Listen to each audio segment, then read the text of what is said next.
The shot was impossible. Every sniper at Forward Operating Base Warrior knew it.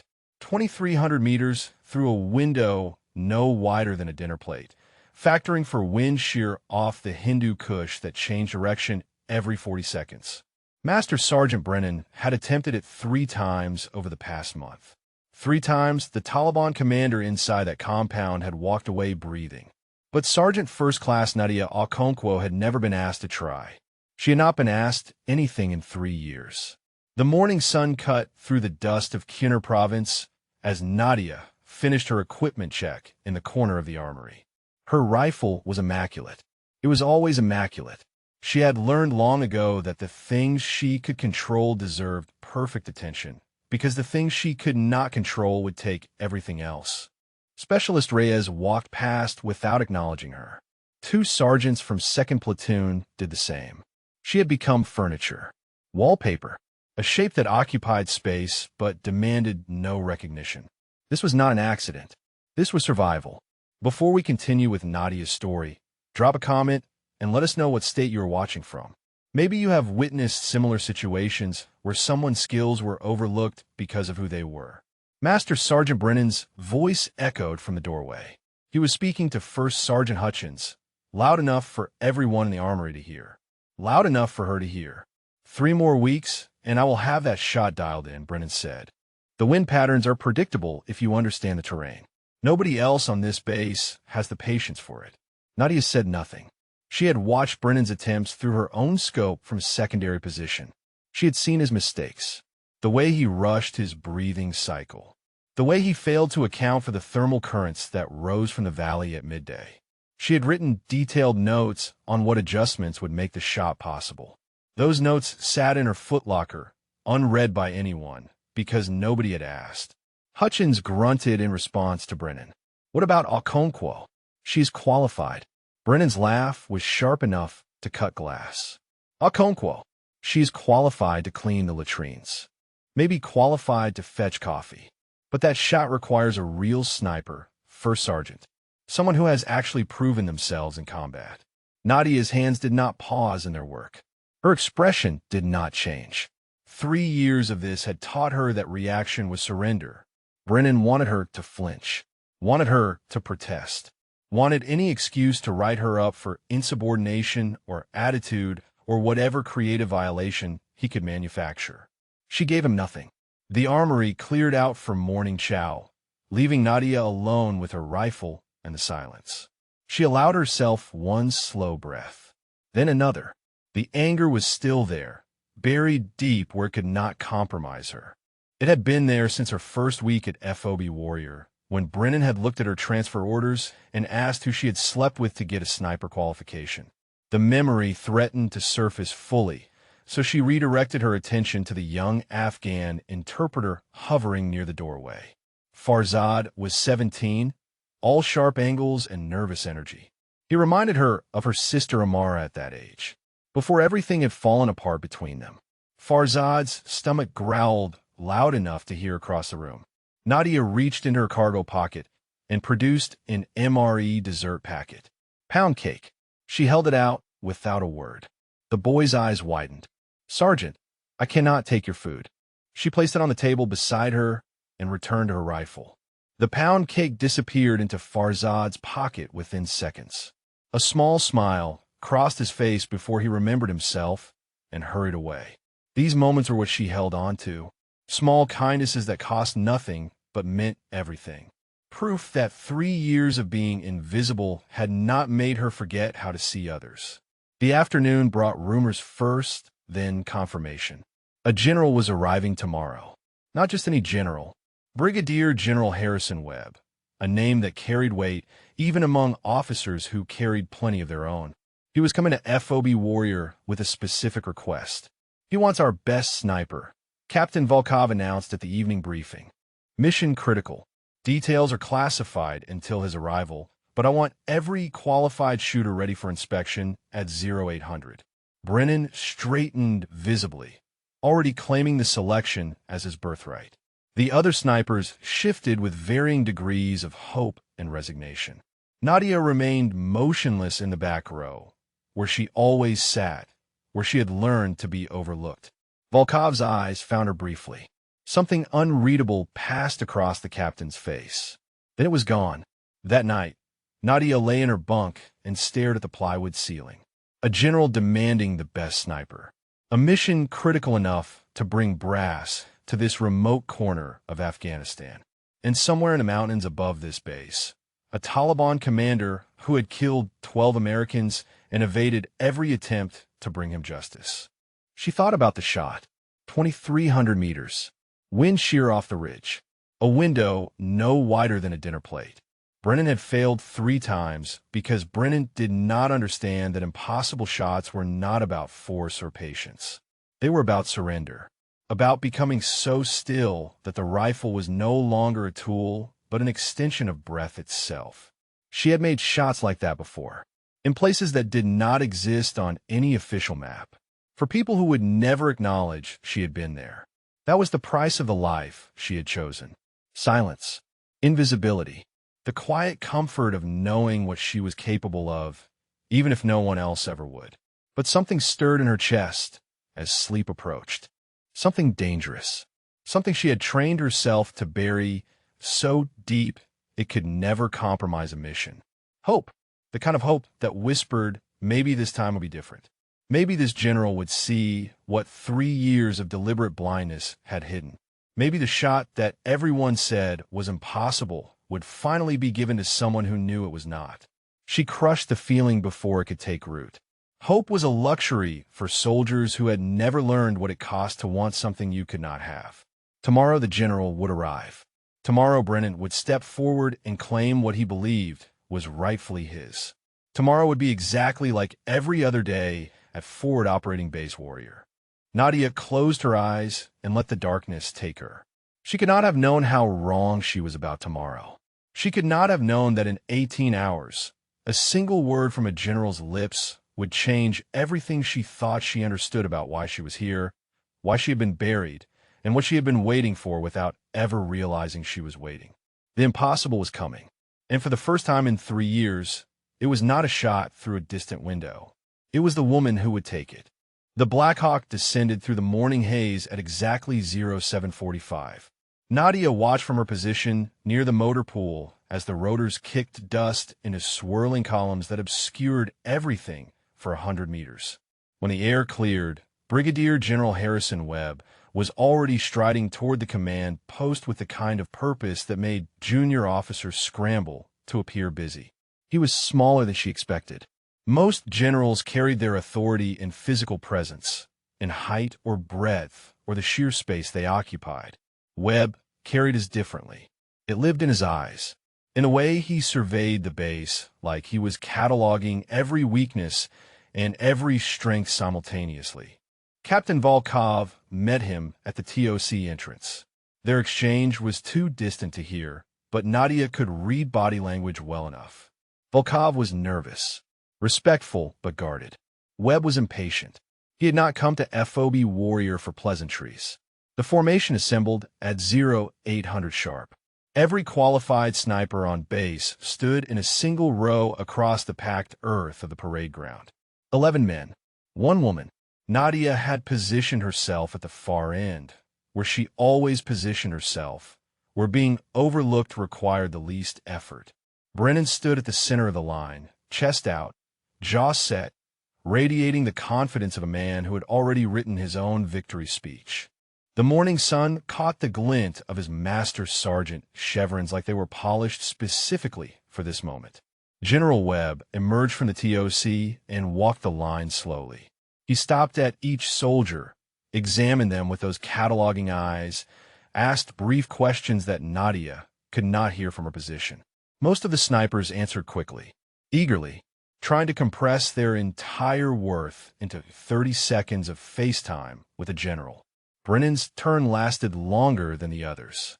His voice carried across the formation, confident and practiced. He spoke about his 3 attempts on the target, about wind patterns and patience, and the technical challenges that made this the most difficult shot in the theater. Webb listened without expression. When Brennan finished, the general nodded once and moved on. He worked his way down the line with decreasing interest. By the time he reached the 8th soldier, his questions had become perfunctory. By the 10th, he was barely pausing. Then he reached Nadia. She stood at attention, eyes fixed on a point in the middle distance, expecting the same cursory glance she had received from every officer for 3 years.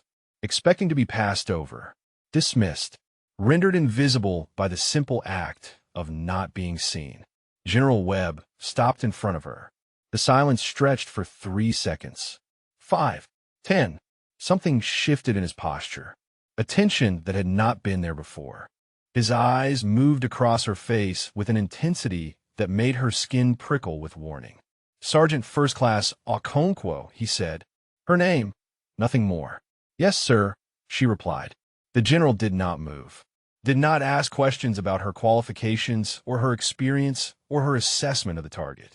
He simply stood there, studying her like she was a document written in a language he had not expected to encounter. Brennan's voice cut through the silence from down the line. "Sir, if I may, Okonkwo is technically qualified, but she has no significant combat deployments. Her record is essentially administrative." Webb's head turned toward Brennan with a slowness that suggested deliberate control. "I did not ask for your assessment, Master Sergeant." The rebuke landed like a physical blow. Brennan's face reddened, but he said nothing more. Webb returned his attention to Nadia. "How long have you been at FOB Warrior, Sergeant?" 3 years, 2 months, sir. "And in that time, how many shots have you taken on enemy targets?" The question carried weight she did not fully understand.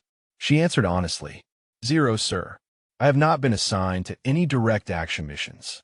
Something flickered in Webb's eyes. Anger, she thought, but not at her. He stepped back and addressed the formation. "I came here for the Army's best sniper. I was told I would find that person at this base." He paused, letting the words settle. "I want to be clear about what best means. It does not mean most decorated. It does not mean most experienced. It means the person most capable of making an impossible shot when everything depends on it." Brennan shifted his weight, preparing to step forward. Webb continued, "If there is anyone in this formation who believes they are that person, step forward now." Brennan moved immediately, one confident stride that placed him ahead of the line. 2 other senior snipers followed a half-second later, then a 4th. Nadia remained still. Her heart hammered against her ribs with a violence that surprised her. 3 years of being invisible. 3 years of swallowing every insult and ignoring every slight and burying every flicker of pride so deep it could never surface. But the general had looked at her, had seen her, had asked about her record with something that sounded almost like outrage. Her boots moved before her mind gave permission. 1 step, then another. The distance from the end of the line to the front of the formation felt like miles. She heard whispers, heard someone laugh, heard Brennan's sharp intake of breath as she took her position beside the 4 men who had already stepped forward. The laughter died when General Webb's expression changed. He was looking at her again, but now there was no confusion in his eyes, no cataloging assessment. What she saw there was recognition, the sudden, visceral recognition of someone encountering a face they had not expected to see again. His lips parted. For a moment, he seemed unable to speak. Then he said a word that made no sense, a word that had no place at FOB Warrior, a word she had not heard spoken aloud in 5 years, since the night she had crawled through mud and blood in a country America had never officially entered, since she had put a bullet through the skull of an enemy combatant from 800 meters while a wounded officer bled out beneath her, since she had carried that same officer 2 kilometers to extraction while his security detail lay dead around them. "Ghost," General Webb said. The word fell into the silence like a stone into still water. "I was wondering when you would stop hiding." Nadia felt the ground shift beneath her feet, felt 3 years of carefully constructed invisibility crumble into dust. The general knew her by a call sign that existed in no official record. Knew her from an operation that had never happened in a place that did not exist. And from the look in his eyes, he had been searching for her for a very long time. The formation dissolved into chaos the moment General Webb escorted Nadia toward the TOC. Soldiers who had ignored her for 3 years now stared openly. Whispers became conversations, became arguments about what they had just witnessed. Brennan stood frozen where the general had left him. His face cycled through confusion, denial, and something darker that settled behind his eyes like storm clouds gathering. Inside the Tactical Operations Center, Webb dismissed the junior officers with a gesture and waited until the door closed behind them. Then he turned to face her fully. 5 years, he said. 5 years I have been trying to find you. Nadia kept her posture rigid. Sir, I'm not sure what you mean. Webb's expression softened. You could drop the act, Sergeant. I know exactly who you are. I know what you did in a valley that does not exist on any map. I know you carried me 2 kilometers with 3 bullets in my vest and 1 in my leg. And I know that when the after-action reports were written, your name appeared nowhere. She said nothing. There was nothing to say. The general moved to the map table and leaned against it, suddenly looking older than his years. When I was promoted, when they gave me medals and commands and everything that came after, I asked about you. Asked what happened to the shooter who saved my life. You know what they told me? Nadia knew. She had been there when the decision was made. They told me you never existed, Webb continued. That the operation never happened. That the woman who dragged a bleeding colonel through enemy territory while providing suppressive fire with a broken wrist was a ghost. A convenient fiction to be erased. That was the agreement, sir. The mission parameters required complete deniability. Webb's hand struck the table hard enough to rattle the coffee cups. The mission parameters were designed by men who never had to look a soldier in the eye and tell her that her sacrifice meant nothing. He caught himself, took a breath. I have spent 5 years trying to make this right, trying to find where they buried you. And here you are, at a forward operating base in Afghanistan, being treated like you cannot tell one end of a rifle from another. Nadia allowed herself one small truth. It has not been easy, sir. The door opened before Webb could respond. Captain Volkov entered with a tablet in her hands and concern on her face. Sir, we have a situation. Master Sergeant Brennan has formally requested a qualification shoot before any mission assignment is made. He is citing protocol regarding unverified combat records. Webb's jaw tightened. Is he now? He has support from First Sergeant Hutchins. They are arguing that Sergeant Okonkwo's qualifications need to be independently confirmed given the, she hesitated, unusual circumstances of her apparent selection. The general looked at Nadia. What do you think, Sergeant? Feel like proving yourself to men who should already know better. Something cold and sharp moved through her chest. 3 years of being dismissed. 3 years of watching Brennan take credit for work she had done, mock skills she possessed, and build his reputation on the foundation of her invisibility. She had swallowed all of it because fighting back meant exposure, meant risking the classified operations that had defined her real career. But Webb already knew. The secret she had protected was no longer a secret to the one person who mattered. I think, Nadia said slowly, that a qualification shoot would be educational. For everyone involved. Webb almost smiled. 0900 tomorrow. Full qualification course, plus a special edition of my own design. He turned to Volkov.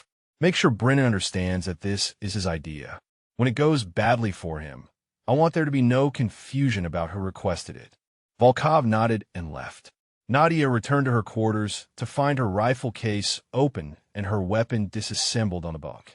Nothing appeared damaged, but instinct made her check everything twice. On the third pass, she found it. Her scope's elevation turret had been adjusted, subtle enough to miss on casual inspection, significant enough to throw every shot high and left by 6 inches at 200 meters. At longer ranges, the error would compound exponentially. Brennan. It had to be. No one else would have access to her quarters during the formation. She could report it, could bring the sabotage to Webb and watch Brennan face consequences. But that would make her the soldier who could not handle her own problems. The woman who ran to a general instead of dealing with adversity. Instead, she recalibrated. Her hands moved with the precision of 10,000 hours of practice, adjusting the turret back to 0, then verifying with her personal tools. The work took 20 minutes. When she finished, the scope was perfect. Better than perfect. Let him think his sabotage worked. Let him watch her shoot tomorrow and wonder why his plan failed. A knock at her door interrupted the thought. Specialist Reyes stood in the hallway, looking uncomfortable. Sergeant Okonkwo, I have been assigned as your spotter for the qualification shoot tomorrow. Nadia studied him. Young, nervous, probably told this assignment was punishment duty. Who assigned you? Captain Volkov. Reyes shifted his weight. Look, I know you probably do not want me, and honestly, I do not know what is happening with any of this, but I am a good spotter. I have worked with Brennan's team for 8 months. You have worked with Brennan. Yes, Sergeant. And now you are assigned to me. The implication was clear. Reyes had been positioned to either spy on her or ensure her failure. Possibly both. I am not here to sabotage you, Reyes said, reading her expression. I do not know what happened at that formation, but I know what I saw. The general looked at you like you were the only soldier on that base who mattered. That means something. Nadia considered him for a long moment. Then she stepped aside and gestured into her quarters. If you're going to be my spotter, you need to understand how I work. I do not talk during a shot sequence. I do not want wind calls unless I ask for them. I do not miss. Reyes entered cautiously. You do not miss. Not when it matters. He looked at her rifle on the bunk, at the tools spread beside it, at the woman who had somehow become the most talked-about soldier on base in a single morning. Sergeant, who are you really? Nadia picked up her rifle and began the final assembly. I am exactly who my records say I am, specialist. A soldier who has never been given a chance to prove what she can do. She slid the bolt home with a satisfying click. Tomorrow, that changes. The qualification range stretched across the eastern edge of FOB Warrior, a series of berms and target positions that climbed into the foothills of the Hindu Kush. By 0845, nearly 60 soldiers had gathered to watch. Word had spread through the base like wildfire. The ghost woman was going to shoot. Brennan arrived with his spotter and an expression of barely contained satisfaction. He had checked her rifle himself before the formation. He knew what he had done to her scope. In his mind, the outcome was already decided. General Webb stood with Captain Volkov near the range control tower. His face revealed nothing, but his eyes tracked Nadia as she approached the firing line with Reyes at her side. 5 stages, Volkov announced to the assembled crowd. Increasing distance and difficulty. Standard qualification requirements, plus a 6th stage added by General Webb. She paused. Highest cumulative score takes the mission. Brennan stepped to the first position with practiced ease. The target was 300 meters, a warm-up distance. He settled into his stance, controlled his breathing, and fired. Center mass. The crowd murmured approval. He cleared the first 4 stages with the efficiency of a master. His shots grouped tight, his adjustments were minimal, and his confidence grew with each target. By stage 5, at 800 meters, he was shooting with the casual arrogance of a man who had already won. His final score was announced. 94 out of 100. Exceptional by any standard. Brennan rose from his position and looked directly at Nadia. Your turn, Sergeant. Try not to embarrass yourself. She did not respond. Did not acknowledge him at all. She simply walked to the firing line and lowered herself into position with a fluidity that made several observers go quiet. Reyes settled beside her, spotting scope ready. Wind is 7 knots from the east, he said softly, gusting to 12. Nadia made no indication she had heard him. Her breathing slowed. Her heartbeat became a metronome. The rifle was no longer a separate object. It was an extension of her body, her will, her intent. She fired. The 300-meter target snapped backward with a hit so perfectly centered that the range officer checked his scope twice before confirming. Stage 2, 400 meters. Another perfect center. Stage 3, 500 meters. The wind had picked up, swirling unpredictably off the mountains. Nadia waited. The crowd grew restless. Brennan smirked. She fired between heartbeats, in a half-second gap when the wind shifted. Perfect center. The murmuring stopped. Soldiers who had come to watch a failure were beginning to realize they were witnessing something else entirely. Stage 4, 600 meters. A target partially obscured by a barrier simulating combat conditions. Nadia adjusted her position by millimeters, calculated the angle, and placed her round exactly where the target's heart would be. Reyes was staring at her now. His voice had gone hoarse. "Sergeant, how are you doing this?" She did not answer. Stage 5 awaited. 800 meters. The same distance Brennan had finished with a 94. The wind was worse now, a sustained 15 knots with gusts that kicked dust across the range in unpredictable waves. Nadia settled her breathing, felt the rhythm of the air, found the pattern within the chaos. She fired 5 rounds in sequence. Each one found center mass within a 2-inch grouping. The range fell silent. Stage 5 complete, the range officer announced. His voice cracked slightly. Score is 100. 100. Perfect. At 800 meters in 15-knot winds. Brennan's face had gone pale. That is not possible. He stepped forward, voice rising. Check her rifle. Check her ammunition. There is no way she shot that clean without some kind of modification. General Webb's voice cut through the accusation like a blade. Master Sergeant Brennan, you will stand down. Sir, with respect, no one shoots a perfect score at 800 meters in these conditions. She must have done something to her equipment. Webb turned to face him fully. What exactly are you suggesting, Master Sergeant? That a soldier under your command for 3 years, a soldier you have dismissed and marginalized and buried in administrative duties, somehow developed the technical expertise to modify a rifle in ways that would improve her accuracy beyond your own? Brennan opened his mouth, closed it. The trap was perfect, and he had walked directly into it. There is still stage 6, Volkov interjected. The general's edition. Webb nodded. 1,200 meters. Single shot.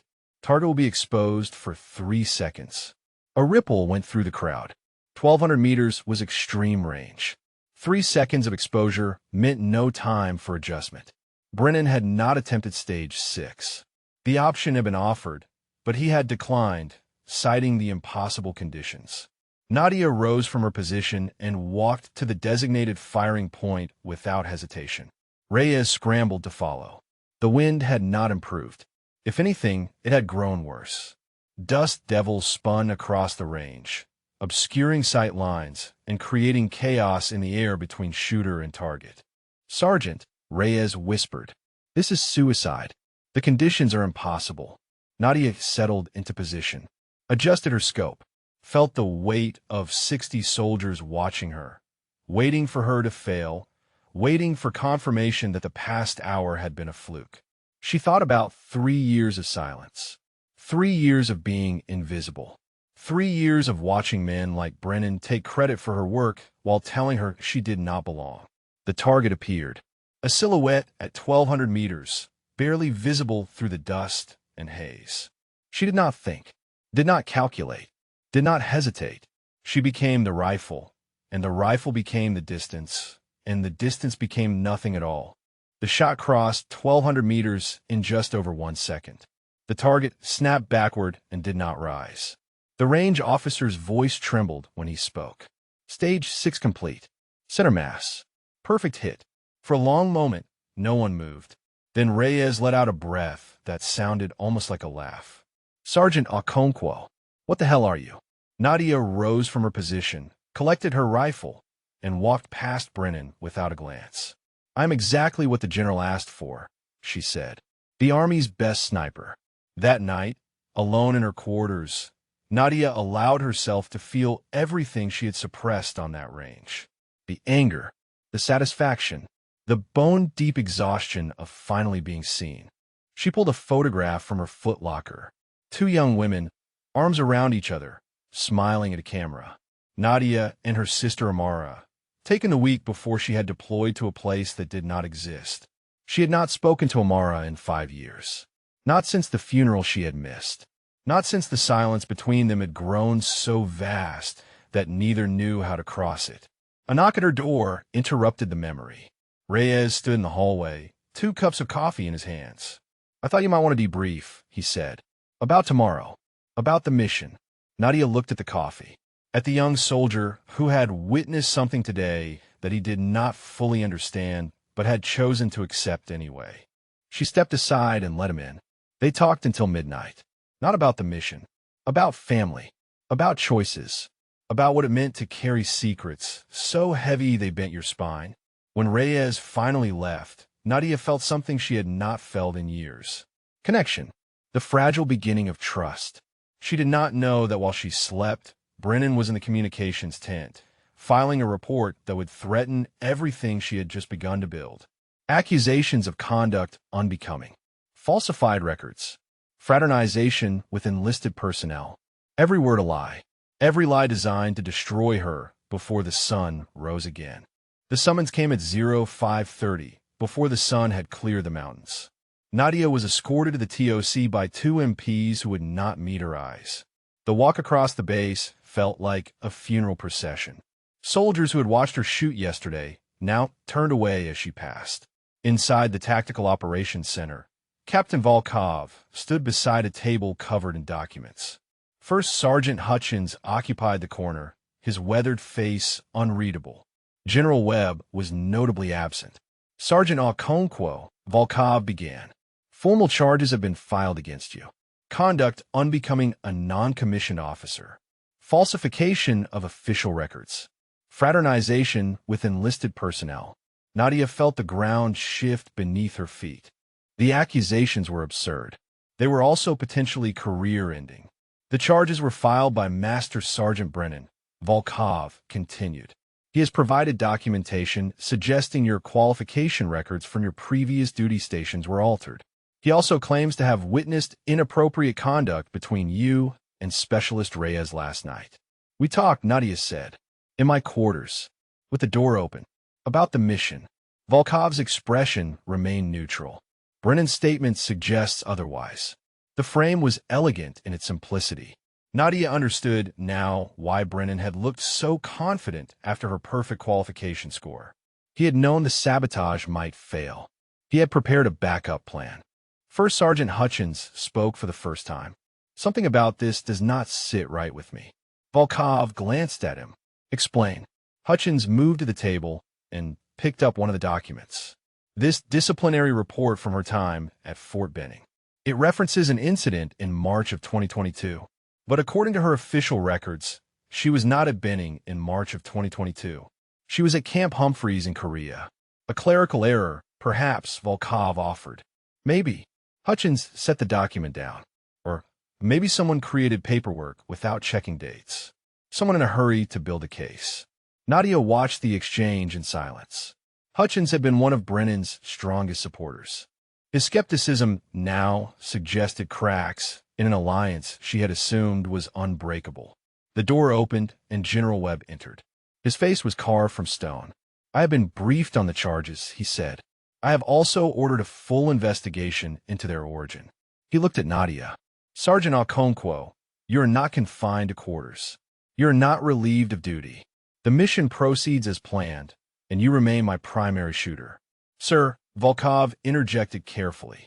Protocol suggests that pending investigation, she should be removed from operational status. Webb's eyes never left Nadia. Protocol also suggests that we do not allow personal vendettas to compromise mission-critical operations. The investigation will take 72 hours. The mission window is 48. She shoots. The room absorbed this in silence.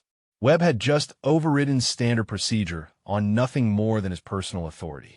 The risk to his career was substantial. The message was clear. Mission briefing, Webb announced. Everyone out except essential personnel. The MPs departed. Hutchins hesitated, then followed. Volkov remained, along with two intelligence officers Nadia had not previously noticed. Webb activated the wall display. A satellite image appeared showing a compound nestled in a mountain valley. This is our target. Kari Hassan Mahmoud, Taliban commander responsible for the ambush at Firebase Phoenix 8 months ago. Nadia remembered Firebase Phoenix. 12 Americans dead. The worst single-day loss in the province that year. Mahmoud has evaded 3 previous elimination attempts, Webb continued. All sniper operations. All failures. He knows we are hunting him, and he has adapted his patterns accordingly. One of the intelligence officers spoke up. He exposes himself only during dawn prayers. 90 seconds maximum. The shot window is essentially impossible given the distance and the terrain. What distance? Nadia asked. 2,300 meters. Through a window that faces east. The morning sun creates glare conditions that degrade optics significantly. She studied the satellite image, the compound layout, the surrounding terrain, the angle of approach. Your previous shooters, she said slowly. Where did they position? The intelligence officer highlighted 3 locations on the map. Standard Overwatch positions. Best available sight lines to the target window. Nadia shook her head. That is why they failed. Webb leaned forward. Explain. They positioned for the clearest shot. But Mahmoud knows those positions. He knows the angles. She pointed to a ridge on the far side of the valley. What about here? The intelligence officer frowned. That position adds 400 meters to the shot. It also requires crossing through territory we do not control. But it eliminates the glare, Nadia said. The sun would be behind the shooter at dawn, and the angle through the window changes. He would not be expecting a shot from that direction. Volkov studied the map. She is right. Every previous attempt came from the obvious positions. If he is watching for threats, he is watching those approaches. Webb nodded slowly. 2,700 meters. Can you make that shot? Nadia thought about the range today. 1,200 meters in chaos conditions. 2,700 was more than double that distance. The variables multiplied exponentially. Wind, elevation, Coriolis effect, atmospheric density. It was impossible. Yes, sir, she said. I can make that shot. Webb held her gaze for a long moment. Then we move tomorrow at 0400. He turned to Volkov. Captain, I want everything Brennan submitted scrutinized line by line. If there are more inconsistencies like Hutchins found, I want to know about them before we return from this mission. Volkov nodded. Understood, sir. The briefing concluded. As Nadia moved toward the door, Webb's voice stopped her. Sergeant, the classified file that does not exist. The operations that never happened. He paused. What you are about to do is going to bring attention. Questions. The kind of scrutiny that makes certain people in Washington uncomfortable. Nadia turned to face him. I understand, sir. Do you? Because once you take this shot, once the world sees what you can do, there is no going back to invisible. No more hiding behind administrative duties and fabricated mediocrity. You will be seen. She thought about 3 years of silence. 3 years of being erased. 3 years of watching her skills atrophy while men like Brennan claimed glory they had not earned. Good, she said. It is time. Webb almost smiled. 0400, Sergeant. Do not be late. She returned to her quarters to find Reyes waiting outside. His face was tight with worry. I heard about the charges, he said. Nadia, I will testify. I will tell them exactly what happened last night. Nothing inappropriate. Nothing that violated any regulation. She looked at this young soldier who had chosen to stand with her despite everything it might cost him. The connection she had felt last night deepened into something more solid. I know, she said, but right now, I need you focused on tomorrow. We have a shot to make. Reyes straightened. 2,700 meters. I heard. Still want to be my spotter. He did not hesitate. More than ever, Sergeant. Somewhere in the mountains above them, a Taliban commander was preparing for another dawn. Another prayer. Another day of believing himself untouchable. He had 48 hours left to live.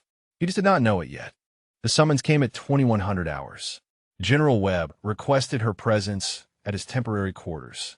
Alone, Nadia found him standing at a window overlooking the base, a glass of something amber in his hand. He did not turn when she entered. Close the door, Sergeant. She did. Webb remained at the window for a long moment.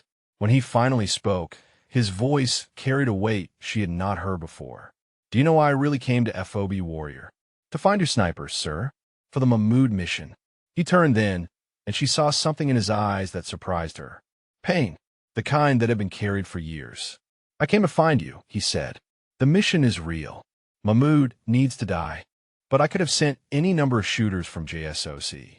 I came here personally because 5 years ago, I made a promise to myself.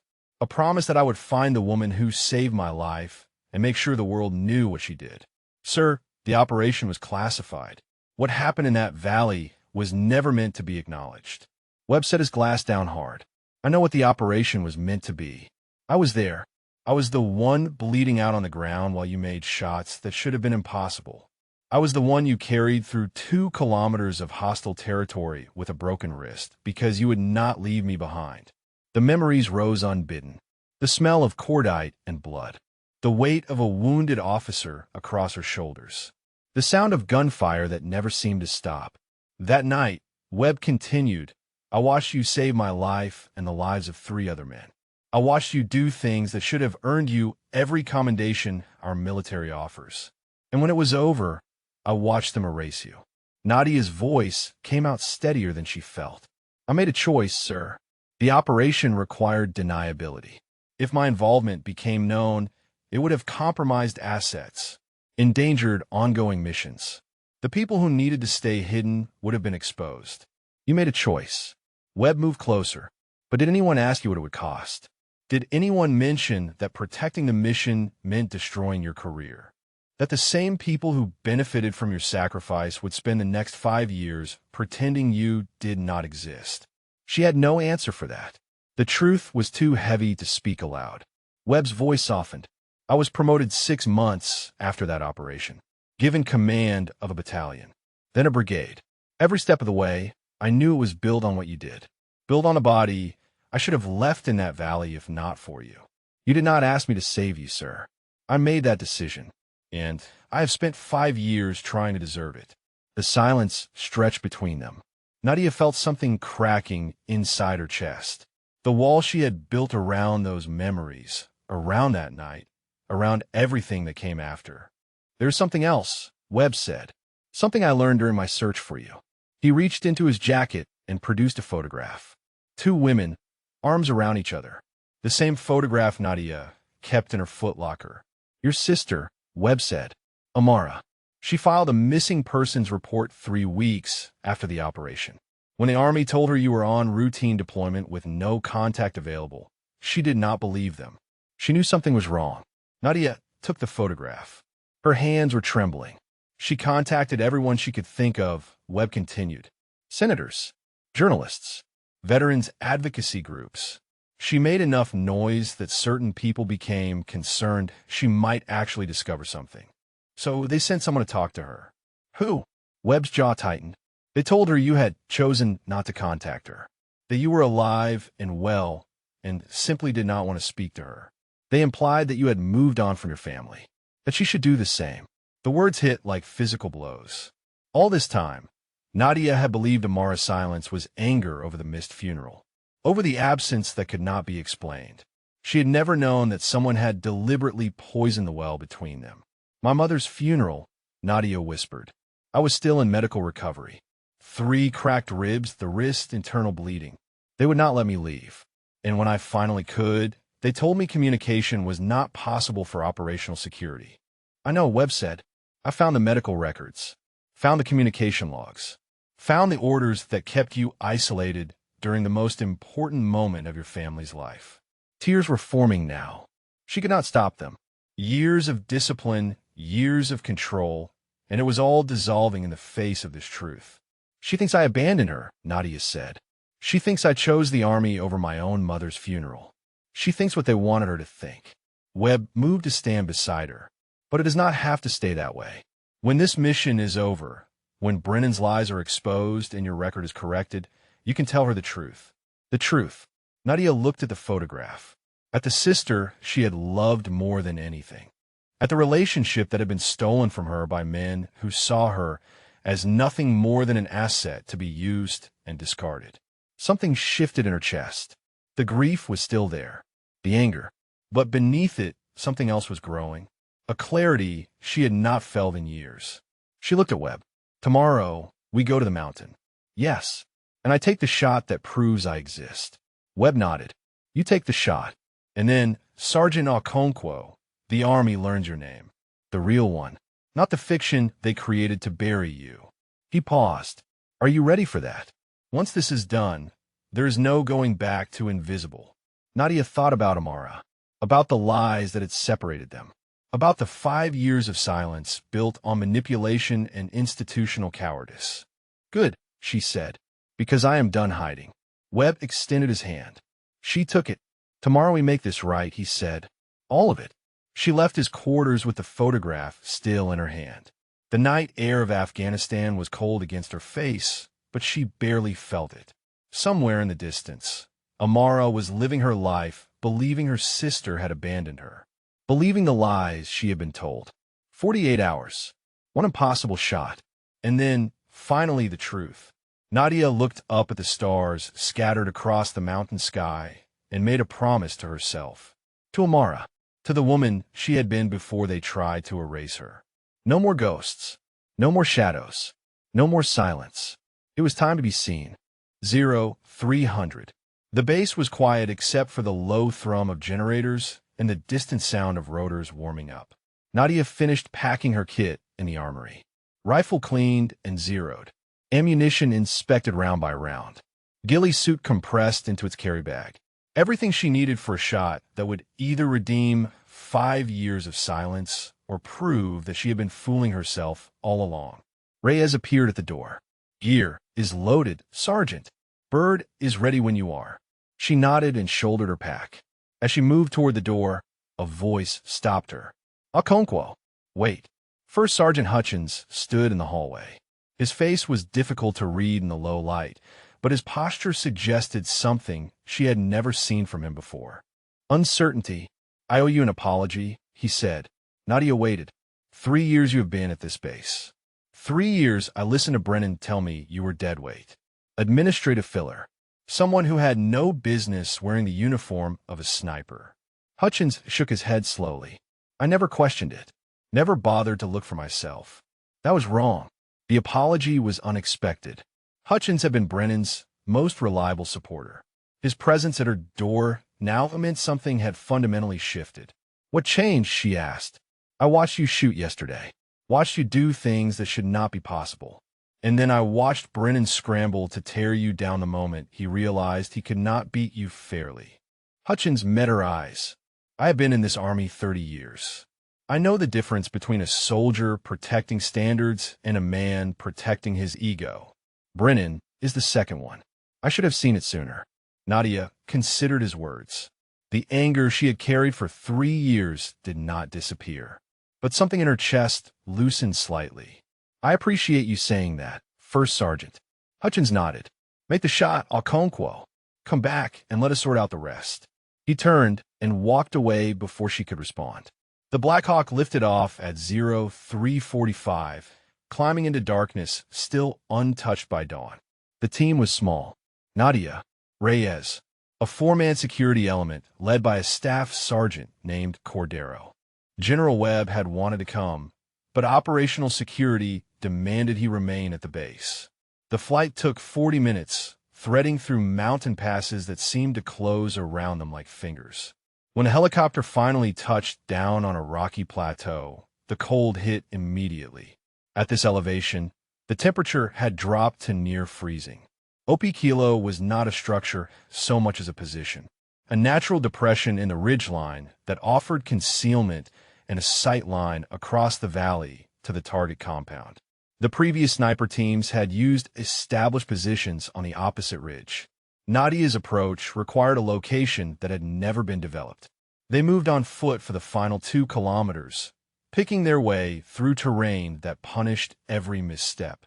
By the time they reached the position, the eastern sky was beginning to lighten.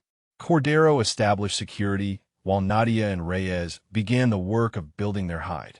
Rocks shifted to create a stable shooting platform. Vegetation arranged to break up their silhouette. The ghillie suits deployed to merge with the mountain itself. By 0600, they were invisible. The target compound sat 2,700 meters across the valley. Through her scope, Nadia could see the window where Mahmoud performed his dawn prayers. The angle was different from this position. The sun would rise behind them rather than into their eyes. Everything she had calculated at the briefing was confirmed. Now they waited. The morning prayer window came and went without Mahmoud appearing. The intelligence had warned this might happen. He was cautious, paranoid. He did not expose himself predictably. They would wait for tomorrow's dawn. Another chance. Another window. The day passed in silence. Cordero's team rotated watch while Nadia remained in position, studying the compound through her scope, learning its rhythms. counting the guards, noting the patterns of movement that might betray the target's location. When darkness fell, Reyes crawled to her position with water and an MRE. "You need to eat, Sergeant." She accepted the food without argument. The energy would be necessary for tomorrow. They sat in silence for a while, watching the stars emerge over the mountains. Then Reyes spoke. "Can I ask you something personal?" Nadia considered the question. Normally she would deflect, maintain the professional distance she had cultivated for years. But something about this night, this mission, this moment felt different. "Ask," she said. "Why did you stay? 3 years of being treated like garbage. You clearly had skills that could have taken you anywhere. Why not transfer? Why not fight back?" Nadia was quiet for a long moment. Fighting back would have drawn attention. Attention I could not afford. Because of the classified operations. Because of a lot of things. She looked at him. When you spend enough time being invisible, it becomes comfortable, safe. You tell yourself that staying hidden is a choice, that you are protecting something important. But eventually you realize that the hiding has become the cage. Reyes absorbed this. What changed? The general came. Nadia's voice softened. He reminded me that the things I was protecting do not matter if I lose myself in the process.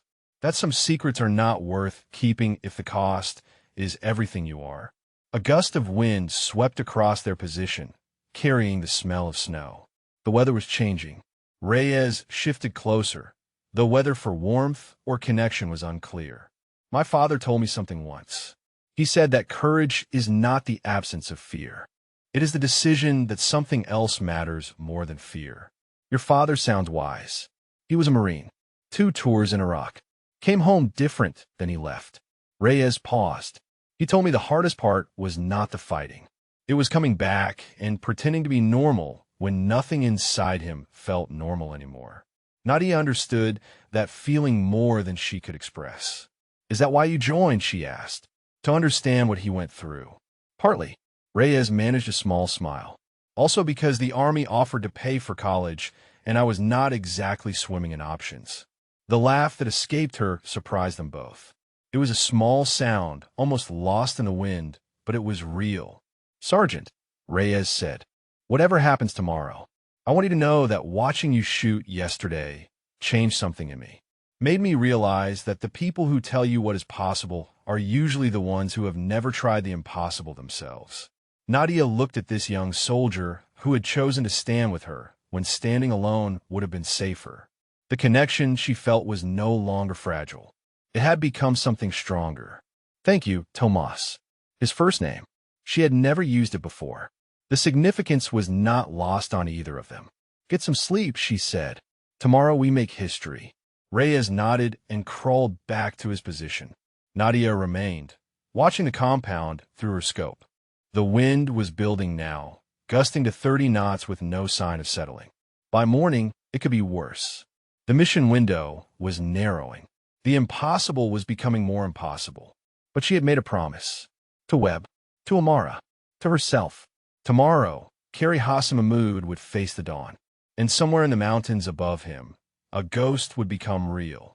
Dawn arrived gray and hostile. The wind had not died. If anything, it had strengthened overnight, gusting to 40 knots with irregular patterns that made calculation nearly impossible. Nadia lay motionless in her hide, scope trained on the compound window 2,700 meters away. Reyes was beside her, spotting scope, tracking the same target. Neither had slept more than 2 hours. Cordero's voice crackled through the radio. "We have movement on the eastern approach. Single vehicle, heading toward our position." Nadia's stomach tightened. "Who?" "Unknown, but they're not Taliban. Vehicle is American." The answer came 20 minutes later when Master Sergeant Brennan appeared at the edge of their position, accompanied by a specialist she did not recognize.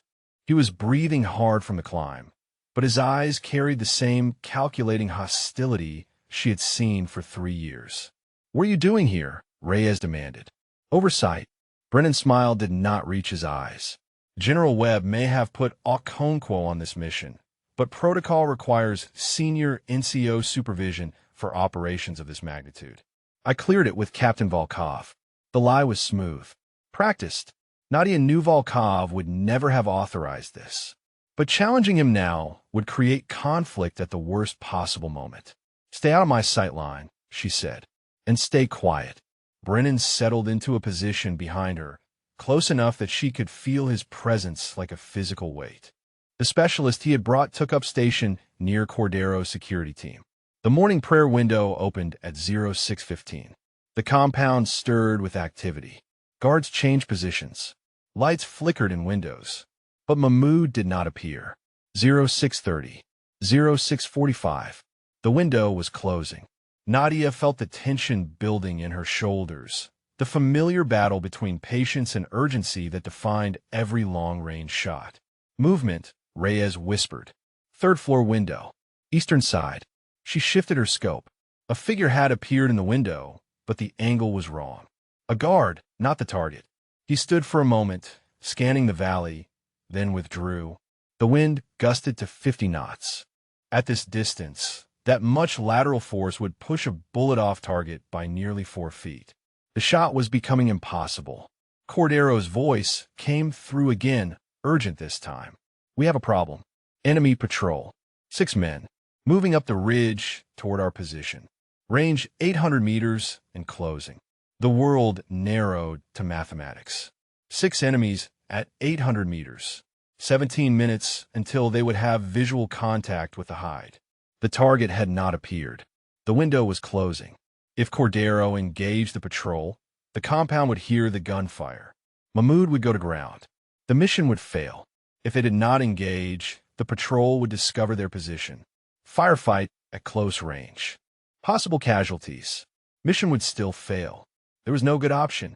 Nadia studied the terrain through her scope. The patrol was moving along a path that curved around a rock outcropping. For approximately 90 seconds, they would be hidden from view of the compound by the mountain itself. "Cordero," she said quietly, "when the patrol reaches the outcropping, you will have a window. Suppressed weapons only.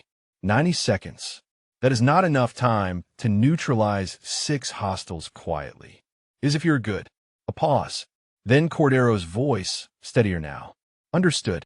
The minutes stretched. Nadia kept her scope on the compound window, waiting, hoping. The patrol moved closer, their voices occasionally carrying on the wind. Reyes stiffened beside her. "Target. 3rd floor. He is there." Mahmoud had appeared in the window. He stood facing east, beginning his prayers. The 90-second exposure window had begun. At the same moment, the patrol reached the outcropping. Cordero's team would be moving now, silent and lethal. Nadia settled her breathing, found her center. The wind was still wrong, gusting unpredictably, but she had studied these patterns all night. There was a rhythm beneath the chaos, a gap in the gusts that came every 43 seconds. She waited, counting, feeling the mountain breathe around her. 38, 39, 40. The gap came. The wind dropped from 50 knots to 12 for a brief window. Now, her finger touched the trigger, and then Brennan's hand closed around her shoulder and pulled. The rifle jerked. Her body twisted. The shot that should have been perfect became something else entirely. The bullet left the barrel at 2,800 feet per second. In the fraction of a heartbeat between trigger pull and impact, the wind shifted again. The angle changed. Everything she had calculated was now wrong. 2,700 meters away, the window shattered. Mahmoud dropped, but Nadia did not see the impact. She was rolling, instinct taking over because Brennan had done more than pull her shoulder. He had drawn his sidearm. "What are you doing?" Reyes shouted. Brennan's face was twisted with something beyond anger. 3 years, he spat. 3 years, I have been the best sniper in this theater. I have killed more high-value targets than anyone on this base. And they send a woman to take my shot. My mission, my glory." The pistol was aimed at Nadia's chest. Gunfire erupted from the direction of the patrol. Cordero's team engaging. The compound below was coming alive with alarm. "Put the weapon down," Reyes said. His own sidearm was out now, trained on Brennan. "She missed," Brennan snarled. The shot went wide. "I saw it. She failed, and now I'm going to report exactly what happened here. How she choked under pressure. How she proved that women do not belong in combat roles. Nadia looked past him toward the compound. Through the chaos of the moment, through the ringing in her ears and the adrenaline flooding her system, she saw something that made her breath catch. The window was destroyed, glass scattered across the floor of the room, and Kari Hassan Mahmoud was not moving. The shot had hit, despite Brennan's interference, despite the wind, despite everything. The impossible shot had found its mark. But Brennan did not know that yet, and his finger was still on the trigger. The standoff lasted 3 seconds. It felt like 3 hours. Brennan's pistol was steady, his eyes wild with something that had moved beyond reason. Reyes held his own weapon trained on Brennan's center mass.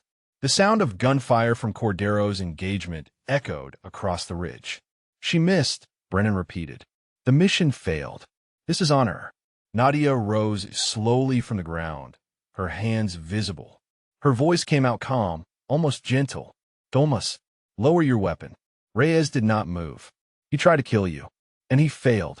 She met Brennan's eyes. Just like he failed to sabotage my scope. Just like he failed to destroy my career with falsified charges. Failing is what he does. Brennan's face contorted. You do not get to speak to me like that. You are nothing. Aquataire. A political appointment. Everything you have was given to you because of what you are, not what you can do. Radio traffic crackled. Cordero's voice, strained but controlled. Patrol neutralized. But we have movement from the compound. They're sending people up the mountain. We need to move. Now, the situation was deteriorating. Enemy reinforcements climbing toward their position. An armed standoff between team members. The mission objective uncertain. Nadia made a decision. She stepped toward Brennan. Not away. Toward. Shoot me, she said. If that is what you need to do to feel like a man, then shoot me. But know this. I made the shot. 2,700 meters in 50-knot gusts with your hand on my shoulder trying to pull me off target. And I still put a bullet through that window. Brennan's weapon wavered. You're lying. Look for yourself. She gestured toward the compound. Mahmoud is down. The target is eliminated. The mission is complete. And every single person on this mountain just watched you try to sabotage it. For the first time, Brennan looked toward the compound. Through the chaos of armed men scrambling in the courtyard below, the shattered window was visible. And through that window, a body that was not moving. No, his voice cracked. No, that is not possible. Cordero appeared at the edge of the position, weapon raised. Master Sergeant, you need to put that pistol down right now. Brennan turned, suddenly aware that he was surrounded. Reyes on one side, Cordero on the other. His specialist nowhere to be seen, probably retreated the moment the situation went wrong. The pistol lowered. Brennan's shoulders sagged. This is not over, he said. My word against hers. My record against whatever fantasy story she has constructed. Cordero moved forward and took the weapon from his hand. Actually, Master Sergeant, I think you'll find that your word is not worth much anymore. He looked at Nadia. We need to move. Enemy QRF is 15 minutes out. The extraction was chaos. They moved fast across terrain that punished every misstep, Brennan under guard between Cordero's men. Twice they had to take cover as enemy fighters swept the ridgeline. Twice Nadia directed them to concealment positions that saved their lives. The Black Hawk met them at the extraction point just as the first enemy rounds began impacting the rocks around them. They loaded under fire, Nadia providing covering shots that kept the enemy pinned while the team boarded. When the helicopter lifted off, banking hard away from the mountain, Nadia finally allowed herself to breathe. Reyes dropped into the seat beside her. You made the shot, even with what he did. She nodded. The exhaustion was hitting now, the adrenaline crash that followed every combat action. How is that possible? His hand was on your shoulder. He pulled you off target. Nadia looked at him. For years, I have been making shots that people said were impossible. You learn to adjust for variables that are not in any manual, including sabotage. The flight back to FOB Warrior took 40 minutes. By the time they landed, General Webb was waiting on the tarmac with Captain Volkov and a contingent of MPs. Brennan was escorted off the helicopter first. He went quietly, the fight drained out of him. Webb approached Nadia as she stepped on his solid ground. Target confirmed. Yes, sir. Despite interference. Yes, sir. Webb turned to watch Brennan being led away. Captain Volkov's investigation turned up more than we expected. The falsified documents were just the beginning. She found 3 years of manipulated duty rosters. Equipment requisitions that were altered to ensure you never received what you needed. Performance reviews that were edited before submission. Nadia absorbed this without surprise. She had always known the sabotage was systematic. She had simply never had proof. First Sergeant Hutchins came forward as well. Volkov continued. He provided a statement regarding the culture of the sniper section. How Brennan encouraged others to exclude you. How concerns were dismissed or buried. There's more, Reyes said. He reached into his pocket and produced a small device. Voice recorder. Before we left for the mission, I asked Sergeant Okonkwo if I could document the operation for training purposes. She agreed. He held up the recorder. I have Master Sergeant Brennan's entire confession on tape. Every word he said about sabotaging her. About this being his glory. About proving women do not belong. Volkov took the recorder with something approaching reverence. This is enough to end his career. Court-martial. Dishonorable discharge. Possibly prison. Nadia looked across the base at the building where Brennan was being taken. 3 years of her life had been stolen by that man. 3 years of humiliation and dismissal and being made to feel like nothing. And now, finally, justice. Webb put a hand on her shoulder. The shoulder Brennan had grabbed. The touch was gentle, deliberate. It is over, he said. You did it. She thought about the shot. 2,700 meters through a shattered window. A bullet that had traveled nearly 2 miles to find its mark despite everything working against it. She thought about Amara, about the phone call she would finally be able to make. She thought about the woman she had been before they tried to erase her. No, sir, she said. It is not over. Webb raised an eyebrow. Nadia straightened, feeling something shift inside her chest.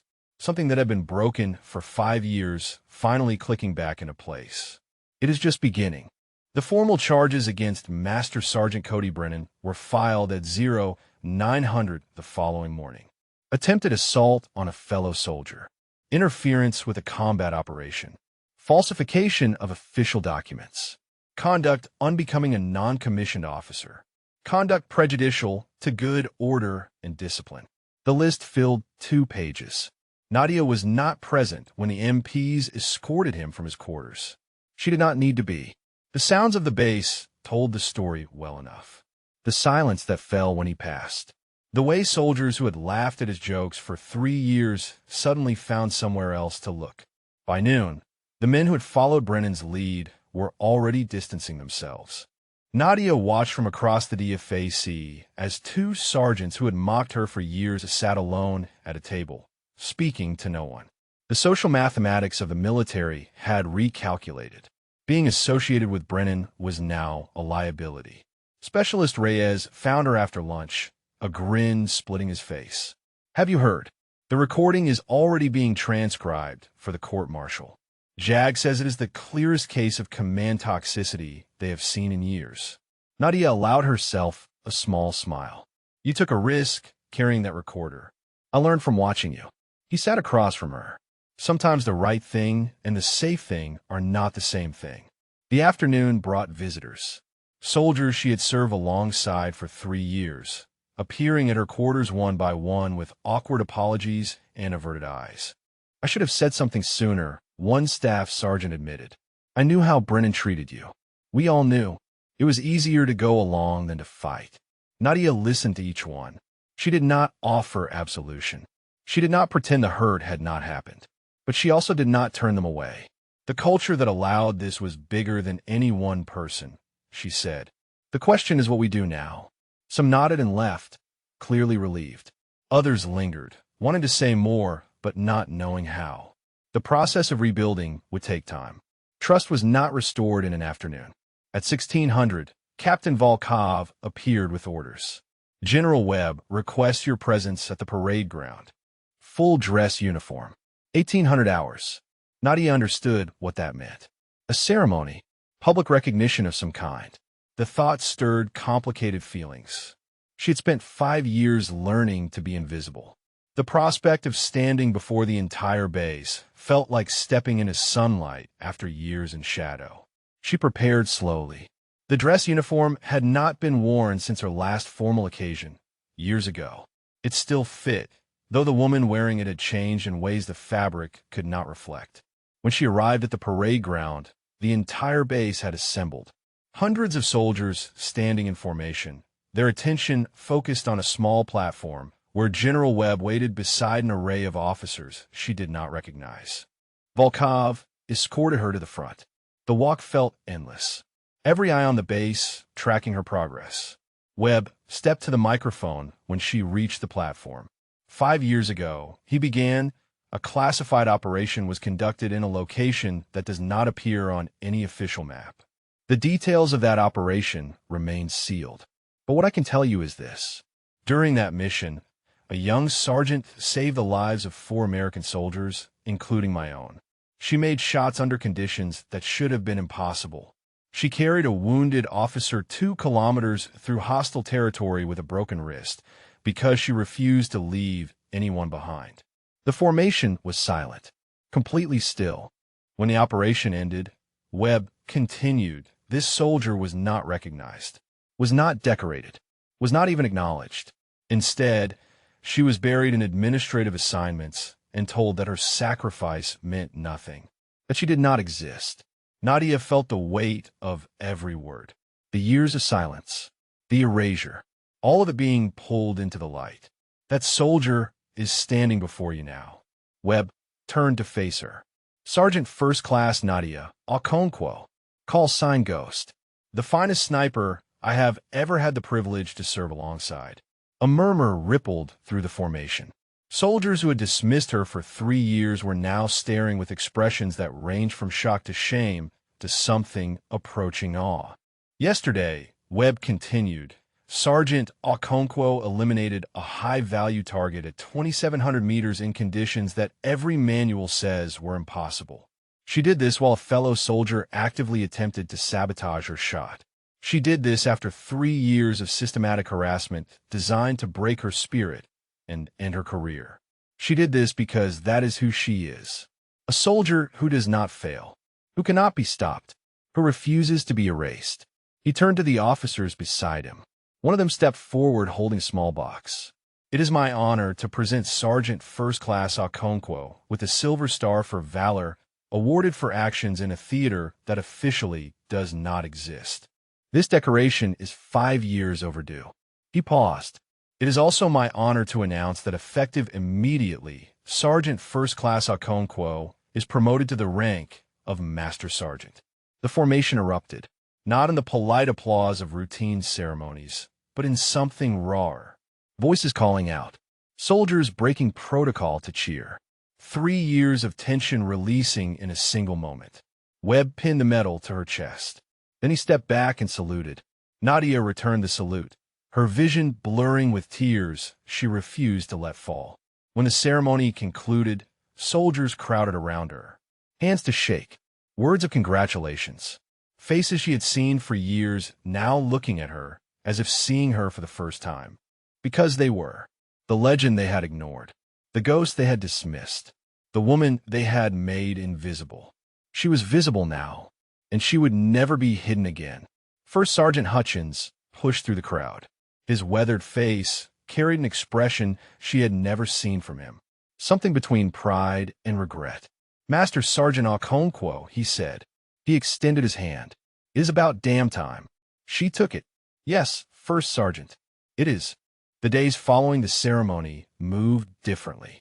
Time that had once dragged through monotony now flowed with purpose. Nadia found herself at the center of conversations she had been excluded from for 3 years. Planning meetings, training discussions, the daily rhythm of a unit that had finally recognized what it possessed. Reyes appeared at her quarters the morning after the ceremony with 2 cups of coffee and a nervous expression. Master Sergeant. He stumbled slightly over the new rank. I wanted to ask you something. Nadia took the coffee. Ask. When this deployment ends, I am thinking about sniper school. The real program. Reyes hesitated. I was wondering if you might write me a recommendation. She studied him. This young soldier who had stood with her when standing alone would have been safer, who had carried a recorder into a combat zone because he believed the truth mattered. I will do better than that, she said. I will train you myself. His face split into a grin that reminded her why she had become a soldier in the first place. To build something, to pass something on, to matter. Captain Volkov found her later that afternoon near the motor pool. The captain's usual composure had softened into something warmer. I owe you an apology, Volkov said. I knew something was wrong with how Brennan ran his section. I saw the patterns. But I told myself it was not my place to interfere with NCO business. Nadia considered her words carefully. You started the investigation. You found the evidence. That matters. It should have happened sooner. Yes, it should have. Nadia met her eyes. But it happened. And now we make sure it does not happen to anyone else. Volkov nodded slowly. I have been thinking about that. About how we change the culture, not just punish the individuals. She paused. I could use your help, if you are willing. The request carried weight. An officer asking an NCO for partnership in reshaping a unit. It was not how the Army typically worked. But nothing about the past week had been typical. I am willing, Nadia said. That evening, she sat alone in the communications tent, staring at the satellite phone in her hands. The number she needed to dial had not changed in 5 years. She had memorized it long ago, in a time when calling seemed impossible. Now it was merely terrifying. She dialed before she could talk herself out of it. The phone rang 3 times. 4, 5. Hello. Amara's voice, cautious and unfamiliar after so long. Amara. It is Nadia. Silence. Long enough that Nadia thought the connection had failed. Then her sister spoke, and the words came wrapped in 5 years of pain. You have some nerve calling me. After everything. After disappearing. After letting me think you were dead, and then finding out you just did not care enough to show up when Mama died. I know, Nadia said. I know how it looks. I know what they told you. What they told me. Amara's voice rose. They told me you chose not to come. That you were alive and well and simply could not be bothered. Do you have any idea what that did to me? Burying our mother alone. Wondering what I had done to make my own sister abandon me. The words cut deep. Nadia let them. She deserved to feel this. They lied to you, she said quietly. The people who came to see you. Everything they said was a lie. Silence again. Then, softer. What? I was in a hospital, Amara. 3 cracked ribs. A broken wrist. Internal bleeding. I was in a country that does not exist on any map, recovering from an operation that never officially happened. They would not let me leave. Would not let me call. Would not let me explain. That does not make any sense. I know. Nadia's voice cracked. I know it sounds insane, but it is the truth. When I finally could communicate, they told me you had moved on. That you did not want to hear from me. That reaching out would only cause more pain. The tears came now, on both ends of the line. She could hear her sister crying through the static and distance. 5 years, Amara whispered. 5 years I hated you. 5 years I told myself my sister was a monster who abandoned her family. I'm so sorry. The words felt inadequate. I should have found a way. Should have broken the rules. Should have done something other than accept what they told me. Why now? Why are you calling now? Nadia looked at the silver star pinned to her uniform. Because someone finally told me the truth. About what happened to me. About what they did to us. And because I am done letting other people decide what I am allowed to say to my own family. The conversation lasted 47 minutes. Anger gave way to tears. Tears gave way to questions. Questions gave way to something fragile and tentative that felt like the first green shoot breaking through scorched earth. When it ended, they had made no grand promises. No declarations of instant forgiveness. But they had agreed to talk again. To try. To rebuild what had been stolen from them. Nadia sat in the communications tent long after the call ended, feeling something in her chest that she had not felt in years. Lightness. The weight of 5 years of silence finally lifting. General Webb found her there an hour later. His bags were packed. His helicopter waited on the pad. The phone call, he said. How did it go? It went. She managed a small smile. It is a start. Webb nodded. He moved to sit beside her, two soldiers sharing a moment of quiet before paths diverged. "I am returned to Washington," he said. "But before I go, I want to offer you something." He pulled a folder from his jacket. "Orders. Reassignment to JSOC. A position that matches your actual capabilities instead of the fiction that has been your career for the past 5 years."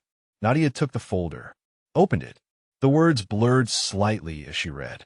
"This is real," she said. "It is real, and it is your choice." Webb leaned back. "You can take this assignment and return to the world you belong in, or you can stay here. Build something new with Volkov and the others who finally see what you are." He paused.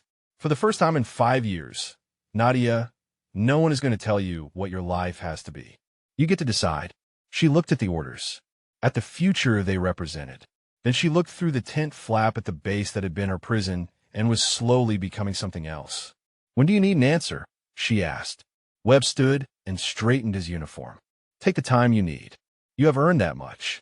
He offered his hand. She stood and took it. "Thank you," she said, "for finding me, for believing I was worth finding." Webb smiled, the first genuine smile she had seen from him. "You saved my life, Master Sergeant. Finding you was the least I could do." He walked toward the helicopter. Nadia watched until the rotors lifted him into the Afghan sky and carried him away. Then she looked at the folder in her hands, at the choice it represented. For the first time in 5 years, her future was her own. 2 weeks later, the sniper range at Forward Operating Base Warrior looked different in the morning light. Not because anything physical had changed. The berms were the same. The targets stood at the same distances. The mountains still rose in the same ancient patterns against the sky. What had changed was who stood at the firing line. Master Sergeant Nadia Okonkwo walked the row of prone shooters, studying their positions with eyes that missed nothing. 8 soldiers in various stages of training. Some showed promise. Others would need more work. All of them had volunteered to learn from the woman who had made an impossible shot and changed everything they thought they knew about what was possible. Reyes was among them, his form already showing improvement from the hours of practice she had demanded. He would make a fine sniper someday. The raw talent was there.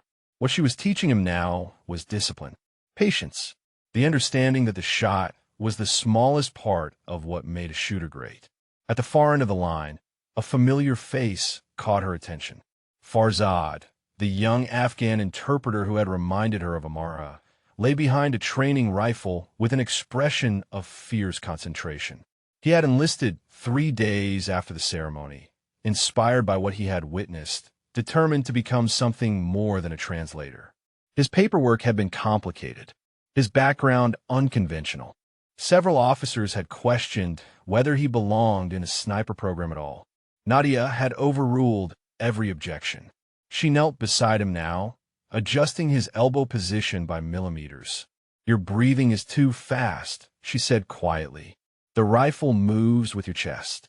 You must become still." Farzad nodded, his young face serious. "I am trying, Master Sergeant." "Do not try. Dichide." She placed her hand lightly on his back. "Feel the space between heartbeats. That is where the shot lives." He fired. The round struck the target 2 inches left of center. Not perfect, but better than his last attempt. "Again," she said. The morning passed in repetition and refinement. By noon, the students had cycled through 3 different distances. Some had improved. Others had discovered how much further they had to go. All of them had learned something. As the group broke for chow, Nadia noticed a commotion near the range entrance. A new arrival was being processed. A young woman, barely out of training, standing rigid while 2 sergeants examined her paperwork with expressions of barely concealed skepticism. The scene was familiar. Painfully so. She walked toward the group, and the sergeants straightened immediately at her approach. "Master Sergeant," one of them said, "this is Private Chun, fresh from AIT. Her orders say she is supposed to report to the sniper section, but there must be some mistake. Her qualification scores are barely adequate, and she has no combat experience." Nadia looked at the young woman. Chun stood at attention, eyes fixed forward, face carefully blank. But beneath that mask, Nadia recognized something. The same determination she had carried into her own first assignment. The same quiet refusal to be dismissed. "Private Chun," Nadia said. "Look at me." The young woman's eyes shifted. What Nadia saw there confirmed everything she had suspected. Fire, hunger, the willingness to endure whatever was necessary to prove herself. "Your qualification scores," Nadia said. "Were you nervous during testing?" Chun hesitated. "Yes, Master Sergeant. It was my first time firing in front of evaluators. And when you practice alone, when no one is watching, how do you shoot then?" Another hesitation. Then, quietly, "I do not miss, Master Sergeant." The two sergeants exchanged glances. One of them opened his mouth to object. Nadia spoke first. "Private Chun will report to me directly. I will evaluate her capabilities personally." She looked at the sergeants with an expression that left no room for argument. "Any questions?" There were none. She turned back to Chun. "Follow me, Private. Let us see what you can really do." They walked to the range together. Chun's nervousness was visible in her stiff movements, her quick breathing. But when Nadia handed her a rifle and pointed to the 300-meter target, something changed. The young woman settled into position with a natural grace that could not be taught. Her breathing slowed, her body stilled, and when she fired, the round punched through the target's center with mechanical precision. For more shots, for more perfect hits, Nadia watched in silence. When Chun finished, she looked up with an expression that mixed hope and fear in equal measure. "Master Sergeant, am I adequate?" Nadia thought about her own journey. The years of being dismissed, the sabotage, the erasure, the long road to this moment when she could finally stand in sunlight and cast her own shadow. She thought about Brennan, awaiting court-martial, about Webb, back in Washington fighting to change the systems that had allowed her to be buried, about Amara, 3,000 miles away, slowly learning to trust again. She thought about the choice she had made, to stay at FOB Warrior instead of accepting the JSOC assignment, to build something here instead of returning to the shadows where she had spent so many years. "Private Chun," she said, "you are not adequate. You are exceptional, and I'm going to make sure everyone on this base knows it." The young woman's eyes widened. Tears, threatened at the corners, quickly blinked away. "Now get back on that line," Nadia continued. "We have work to do." Chun scrambled to comply, a new energy in her movements. Nadia watched her go, feeling something settle into place in her chest. This was why she had stayed. Not for recognition, not for revenge. For this. For the chance to ensure that no one else would suffer the way she had suffered. That talent would be nurtured instead of buried. That the next generation would stand on shoulders instead of being crushed beneath boots. The sun climbed higher over the mountains of Afghanistan. On the range, 8 soldiers and 1 interpreter practiced the art of precision under the watchful eye of a woman who had been invisible for 5 years and had emerged from that darkness with something more valuable than medals or promotions. Purpose. If this story moved you, drop a comment and let us know your favorite part or character. Or tell us about someone you know whose strength went unrecognized until they refused to stay invisible anymore. The afternoon light stretched long shadows across the range as training concluded. Nadia stood alone at the firing line after the students had departed, her rifle resting easy in her hands. She thought about the shot, 2,700 meters through chaos and sabotage, the moment that had changed everything. But that shot was not what defined her. Not really. What defined her was everything that came after. The choice to stay, the choice to build, the choice to ensure that invisibility would never again be used as a weapon against soldiers who deserved to be seen. She raised the rifle one final time, sighted on a target at the far end of the range, felt the familiar rhythm of breath and heartbeat, and fired. The shot flew true, as it always had, as it always would. Master Sergeant Nadia Okonkwo lowered her weapon and watched the sun set over the mountains.